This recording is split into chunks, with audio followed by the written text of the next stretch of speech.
Misalnya begini, ini penjelasannya, makanya kita harus sering mendengar. Saya itu dulu masih sangat fikih itu protes, kenapa ada poluan polisi wanita?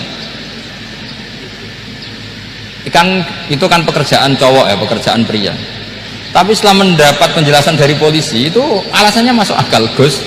Kadang-kadang orang nakal itu menyembunyikan narkoba itu di alat wanitanya.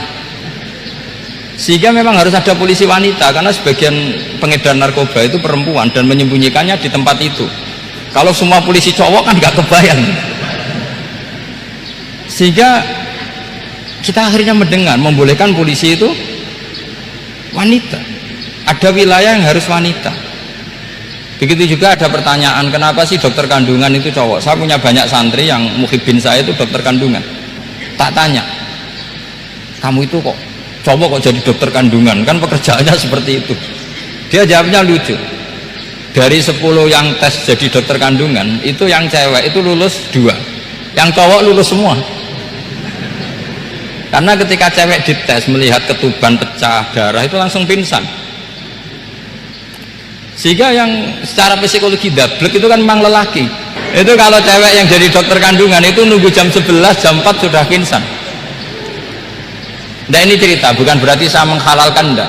Kita harus mendengar, saya ulang lagi, kita harus apa? Dan itu setelah mendengar itu nanti jadi disiplin ilmu, yaitu namanya fikih. Saya berkali-kali cerita di mana-mana cerita, fikih itu harus dievaluasi karena ini masalah furu'iyah. Saya berkali-kali cerita di mana-mana cerita.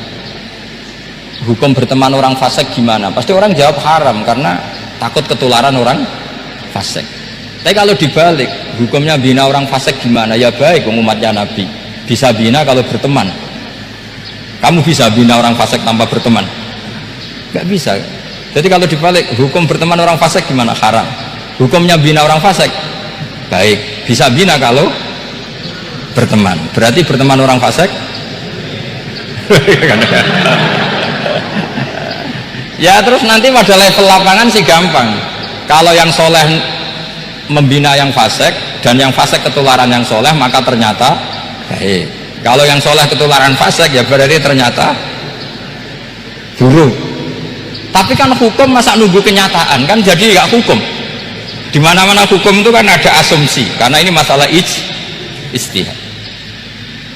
Nah itu yang dilakukan para ulama kita. Jadi sampean harus mengkaji fikih secara detail, karena tidak hanya kita yang khilaf, nabi-nabi juga khilaf dalam menentukan dakwah ilallah. Wali-wali kita kayak Abdul Hasan Asyadili sama Sayyid Abdul Al-Haddad itu juga khilaf. Imam Ghazali ya khilaf. Imam Suyuti itu kalau ketemu Al-Qastolani itu saling tidak nanya, saking nggak cocoknya, masyhur itu. Jadi ulama ya ora cocok. Bedanya nak saiki perkara partai. Kalau orang dulu enggak, karena pakai asumsi, karena memang susah. Nggak misalnya memang tak bedai, tak beri yang nggak misalnya ada orang rukuk kemudian ngentut, itu sholatnya batal apa enggak? Enggak, jawab saja. Enggak, orang sholat kemudian pas rukuk kentut atau kelihatan auratnya, sholatnya batal apa enggak? Batal. Lah itu kelirunya sampean, itu salah dosennya mesti itu. Pertanyaannya gini, yang dikatakan sholat itu kan aqwalun wa af'alun muftatahatun bitakbir muftatamatun bitaslim.